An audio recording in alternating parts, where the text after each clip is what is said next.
Hi, everybody. Welcome to the Kidney Coach YouTube channel. I am naturopathic Dr. Fiona Chin and co-founder of the Kidney Disease Solution and head formulator at Hygenesis. And I am joined again today by the amazing Kelly Csom. If you haven't watched any previous podcasts of ours, Kelly is our resident diabetic expert. She works with Jessiana and the team at the Kidney Nutritional Institute, but Kelly is all things diabetes. She's an absolute expert on this area and how diabetes relates to kidney disease. She has been a renal dietitian for, you're coming up close to 20 plus years, Kelly. Yeah, that's right, isn't it? Yeah. And really with a specialty in the field of kidney disease, but specifically diabetes and its relationship to kidney disease. And Kelly's an amazing practitioner. She's actually, her and I chat quite often. She gets some really complex cases, don't she, coming past your desk with all sorts of other things going on top of kidney disease. And she just gets such amazing results. And if you've listened to the previous videos and interviews, and you'll know from today, she's just such a beautiful soul and really good at disseminating complex information and being able to offer it to you in a way that is easy to digest. So Kelly, I'm always excited to have you on our podcast. Thank you again for joining me. How are you? I'm great, Fiona. Thank you for asking. Yeah, good. Is it warming up over there finally? Well, you know, we actually had more snow again on Monday. It sprinkled in with some rain, but hey, welcome to Michigan, people. Oh my goodness.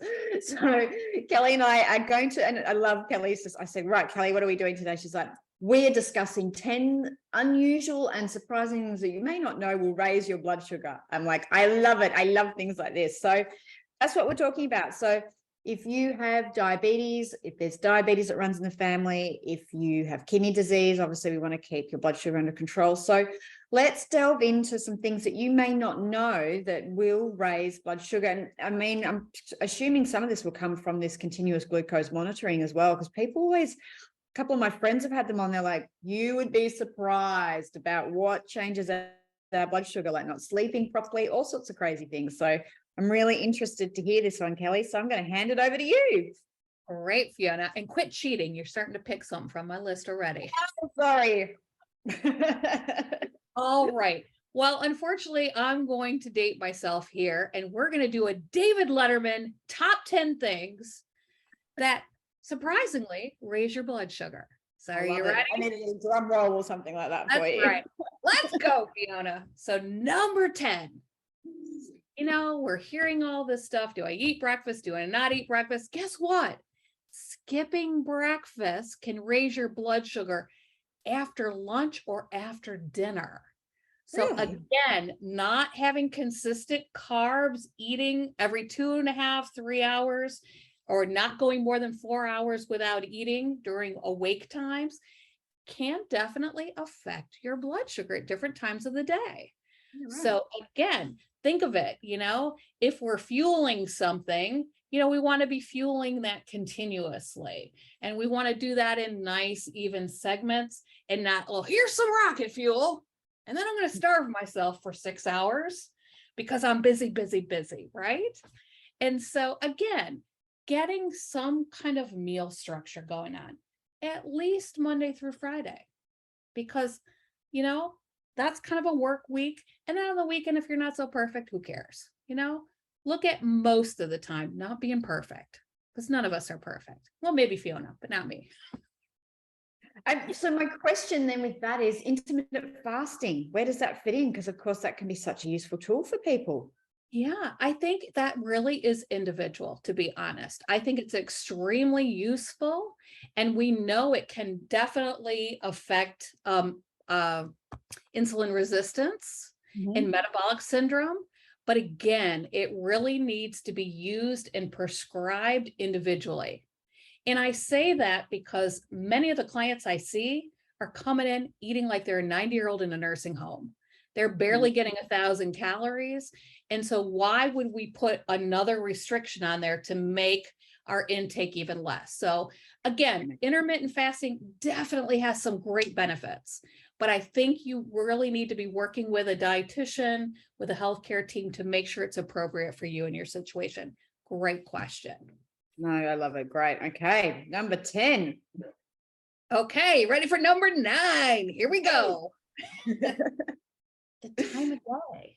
Okay. So this one, as we think about it, makes some sense, right? Because as the day goes on, we're eating more and more. Maybe we eat and we eat an hour later, and believe it or not, your body treats that as one big lump of carb. So again, if we're eating too close together, as we're getting busy, what else goes on as the day goes on? Our stress increases. You meet with that boss at 3 p.m. in the afternoon every day, and all of a sudden you notice that blood sugar is climbing and climbing, right? Or maybe you work at a place where you have 20 minutes to eat lunch, and then so you shove everything in 100 miles an hour. So maybe your portions of carb are much higher than it should be because you're trying to eat so fast. And then what happens? You want to take a nap about 2 o'clock, right? Been there. So again, go back to that monitoring your blood sugar video. That's a great one to start to find what are your patterns? What time of the day are the most impacted for you? So watch, because I find with most people, it's not, even if your hemoglobin A1C is a 9 or a 10 or 11, doesn't mean it's high all day long, all the time. There might just be specific things that you can work on. Little tiny changes, believe it or not, can knock that down 2 points or more. So just remember, baby steps, one small thing at a time. All right, Fiona, are you ready for number 8? Okay, dehydration. So did you know that most people over 60 lose your thirst mechanism? So by the time we're thirsty, we're already dehydrated. Okay. And what are some easy ways to monitor if I'm dehydrated or not? So one of the things you can do is you can look at the color of your urine. Now, when you wake up in the morning, it's going to be the most concentrated, the darkest. But as the day goes on, that should really be pretty clear.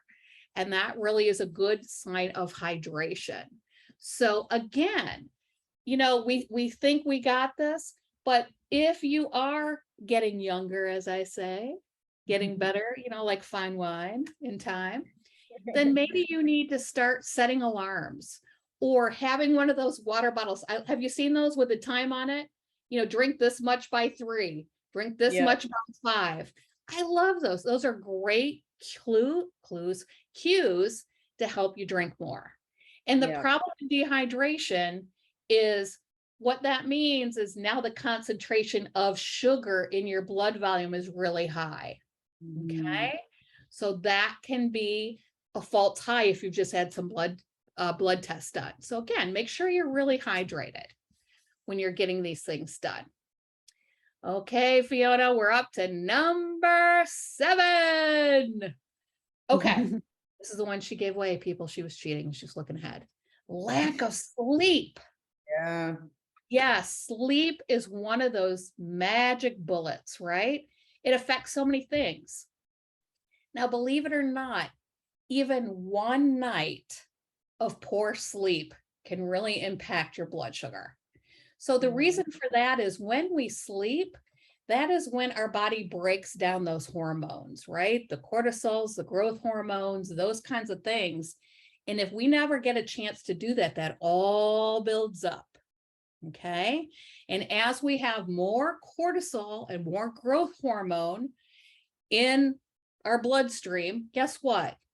That sends a signal to the pancreas, to the beta cells. Think of the beta cells as the factory workers in the pancreas. They're your workers. They're the ones that actually make the insulin. Okay. And so they go crazy because, when those hormones are high, they're like, all right, beta cells, get cranking in that factory. We got a big order coming. And then really that's how you end up with all of this blood sugar going high and insulin all over the place. So again, sleep, really, really important. So turn off your devices. Look up a great article on sleep hygiene. Come up with a great sleep hygiene or bedtime routine. And really try to get more sleep. 7.5 hours or more is what is recommended on average. So really work on that. Okay. All right. Number 6. Here we go, people. Now, I don't want you guys to cry because this is one that would make me cry. Coffee. Hello, Starbucks fans. Not caffeine or the caffeine in coffee, even in just black coffee, a lot of people are sensitive to it. And I've seen many cases, again, when you're wearing that CGM, right? We're looking at those clues. You really see that for some folks, it acts like a catalyst, like rocket fuel. It's like behind that rocket, just give it that extra push to get those blood sugars up. So watch that, okay? And see what the effect is. Even black coffee. So now you all that are doing those fancy coffees with all that sugar, that's a whole nother conversation. But just know that the caffeine can be a part of what is causing your blood sugars to go high as you're looking at your clues. Okay. Yeah. All right. And number 5, we're halfway through. Here we go. Medications. Yeah. I can't tell you how many times a doctor or a nurse practitioner has prescribed something that actually caused my client's blood sugars to go higher. Okay. So the best piece of advice I can give you is I want every one of you to find a local pharmacist, and I want you to develop a relationship with them. And anytime you're prescribed something new, I want you to ask 2 questions. Will this affect my blood sugar? Either raise it or decrease it, because some medications will drop your blood sugar. And number 2, will this harm my kidney function? Because I can tell you medications for GERD or acid reflux can definitely harm your kidneys. Okay. Yeah, for sure. So, and besides medication, here's something else, people. Don't just use the pharmacist for prescribed medication. Over-the-counter medication, your cough medicine, all your cold stuff. A lot of that will not only raise your blood sugar, but will raise your blood pressure. So please be very, very careful and make sure that that is a safe medication for you. Yeah, great tip. Okay. Are there any in particular that you really notice that raise blood sugar? A lot of, just kind of in general, a lot of medications for depression. Fascinating. So the MOA, sort of SSRI. And I've seen some blood pressure medications. Okay. And again, I have also seen a sensitivity. So maybe this medication in general isn't always a big thing, but for this person, we noticed that every time they took it at this time, when that medicine peaked, the blood sugar went. Oh. So again, check that out. If you simply Google medications that can increase blood sugar, you'll see it. There's whole lists out there that you can find on the internet so that you can get a general idea, or ask your diabetes educator, or come see me. I'd love to help. Okay. Yeah. Number 4. Here we go. Dawn phenomenon. What? Dawn who? Dawn donuts? No, not Dawn donuts. Yes, that'll affect it too. Dawn phenomenon. So this is something that goes on dawn early in the morning, usually between 2 and 8 in the morning. 2 to 4 is where I've seen really seems to be the problem area. Okay. Our bodies, some people's bodies, can produce or can release cortisol and growth hormone. And just as we talked earlier, what these do is they signal the beta cells in the pancreas. Remember those little factory workers that make insulin to actually, get ready, because the liver is making more glucose and it's pouring it out. And then these guys got to start making more insulin. So you can kind of see the vicious cycle. So what ends up is we end up with a spike in the middle of the night. Again, where the CGM comes in really, really can be useful, right? So we can look at a couple of things. What's your sleeping pattern? What's going on in the middle of the night without you having to wake up and poke your finger. So there's a really great tools to figure out what's going on.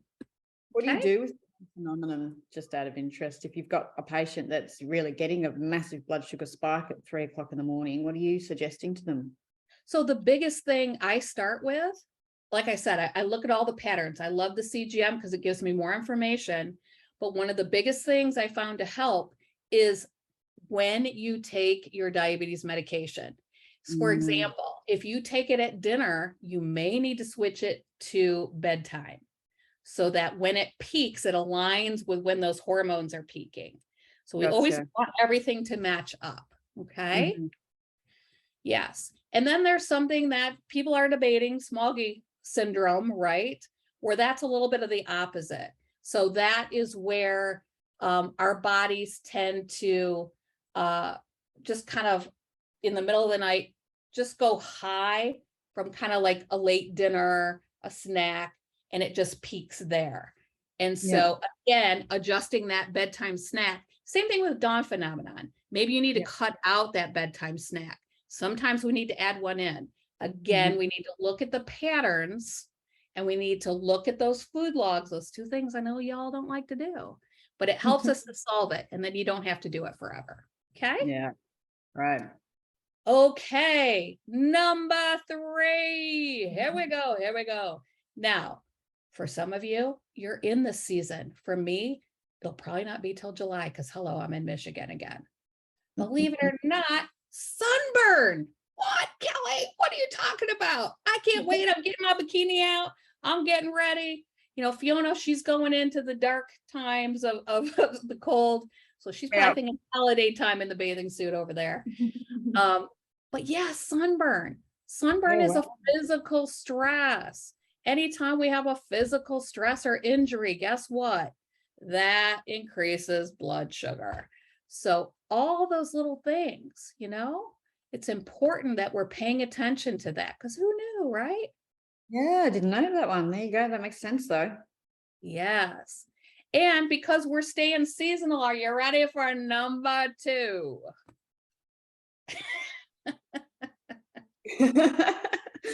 All right. So any of you who are in springtime like me and are finding yourself sneezing and itching and all that stuff, what is probably the biggest thing that most of us are taking? Nose sprays. Yep. And guess what? Many of those nose sprays can really increase blood sugar. So again, that relationship with the pharmacist, knowing is there one better than another? Okay. So pay attention to those things. These are things that we just take for granted. We don't even think much about, right? Okay, here we go to finalize our list. Number 1. Okay, number 1, gum disease. Say what? Yes, gum disease. Yeah. I tell you, how many times in my career, I got someone, we were working together, I got their blood sugars nice and tight, you know, they're sustaining it, they're feeling good. They come in, their blood sugar is 300, and they're like, Kelly, what the heck? And you know what? 9 out of 10 times, it was something going on in the mouth. It's some kind of infection can drive those things between 300 and 500. It's unbelievable how fast it happens. So I know, Fiona, you have a great video on your YouTube channel that someone just did on gum health. So please watch that. It'll be a great video to watch to get more details because honestly, it's unbelievable. So go ahead.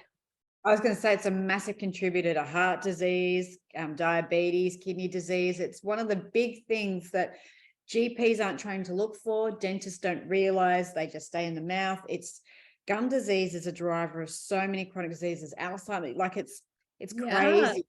So Dr. Campbell went right through it, and it really blows my brains how much that can be a missing link in chronic disease for a lot of people. Oh, yes, absolutely. Absolutely. And I want to dovetail on that because I would put these back to back. So gum disease on one half, the other thing that was the other problem is foot issues. Hello, people. So you're like, I don't have neuropathy, which is I've lost some feeling in my feet.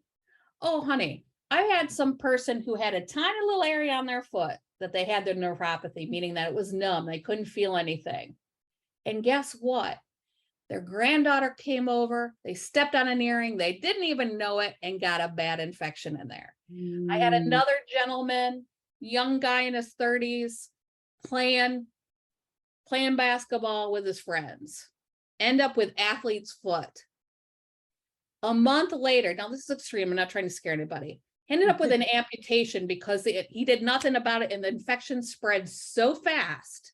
Wow. Was a consequence. So, not trying to scare you. The simple thing is check those Tootsies daily. And if you have someone living with you, listen, I don't want to touch your smelly feet, but you can look at them across the room. You could hold them up, and someone living with you can look and see, is there anything red and inflamed? Is there anything that's got a rock in there or a twig? Check your shoes, stick your hand in there, make sure you don't have anything that's going to poke you or puncture your skin and cause some kind of infection.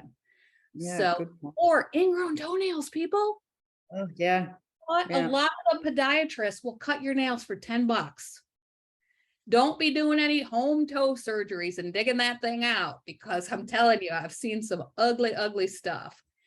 So definitely, if out of the blue, if you've been in good control and all of a sudden everything goes wacko, make sure your mouth is healthy, make sure your feet are healthy. Yeah, really good points there, Kelly.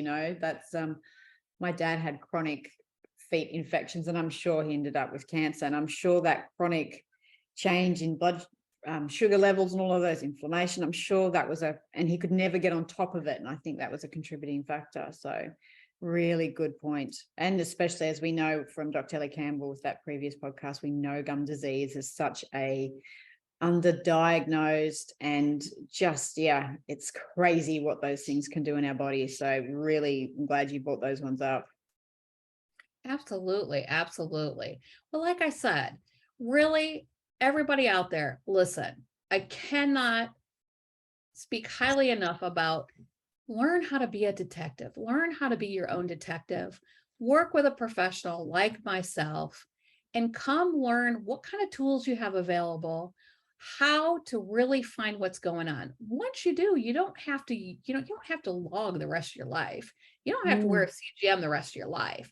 These are tools to solve what's broken. Once you fix it, then you can back off and you can just use it for an accountability tool or a check-in if something goes awry again. So, but they are really good things to help you stay on top of it and find the balance, right? Because hello, everyone has to have a homemade chocolate chip cookie once in a while or something like that. So, in order to make this a sustainable lifestyle, we got to figure out what's the right balance. And each of us are individual.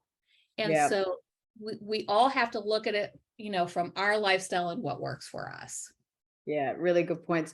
For those of you that don't know, CGM is a continuous glucose monitor, and Kelly and I Kelly really did a great podcast on that's up on our channel to really find out more about those machines. They're just for people with diabetes and people. I've got friends now, it's a bit like my Oura Ring and tracking. I'm thinking about getting one myself just to track, like Kelly was saying, all the amazing information that you can glean from something like that, which you can then go in and use as a way to improve your health, to lose weight, to gain weight, to, all of those things. The more information you have, the better equipped you are to be able to make changes. So yeah, they're an amazing tool. So Kelly was really kind and walked us through that in a previous podcast about which brands to buy and what you're looking for and all of those sort of things.